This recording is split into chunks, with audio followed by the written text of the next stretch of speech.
I just saw a video of somebody starting a cult, and it was the before and after process of training a young horse. It started off really, really ugly, as it usually does, and in the end, obviously, they had nice looking results.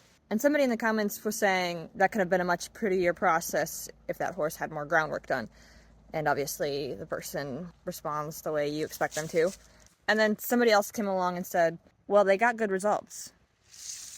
And here's the problem with that statement. You see, this is very similar to the whole, millennials being pro soft parenting and stuff because they had boomer parents. And it's very much similar to those lines because millennials and older Gen Zs like me had strict parents. They had good results, like we're good people and we know how to be kind to other people. Like we look decent from the outside, but some of us have a little bit of trauma from having more strict parents. I mean, my parents are great, but I might have some mental struggles from having more strict parents. I don't know anything about parenting. I'm not a parent. I've never been a parent. I don't know how to be a parent.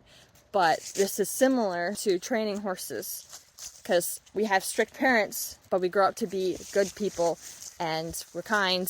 So it looks like that kind of parenting had good results. But a lot of the times that parenting was kind of ugly. As a kid with strict parents, there are a lot of things you have to bury deep down inside, and then the older you get, the more you have to work through those emotions and stuff because there's a lot of things you had to stuff. Now this is very similar to that style of training because somebody that was raised with strict parents will look like a great person, like your parents had great results from their raising, their upbringing. But if you ask that person how they feel mentally about how they were raised and how they felt as a child, and what emotional damage they might have from being raised in a strict household where you couldn't communicate with your parents, they might give you a different answer than, well, they had perfect results. So if we compare that to breaking in a cult and the ugly process, but we get good results, that is very, very similar. Your great results may be hiding some things underneath that won't always look so pretty. But obviously being a horse trainer, horse training, anybody can do it. Anybody can learn how to do it. A lot of times people do it when they don't know what they're doing, so a lot of mistakes are made.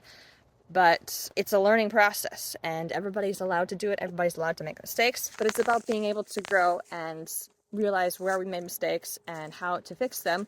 And maybe if our training process is looking ugly, that's a good time to take a step back and ask ourselves what we could be doing better to make the process look a little bit cleaner. Horses hide a lot of things just like people do. They stuff a lot of emotions, they hold a lot of hurt feelings, and there's no way to know unless you're very in tune to them and asking them questions and letting them say no and communicate to you. So perfect results might not always be what you think they are.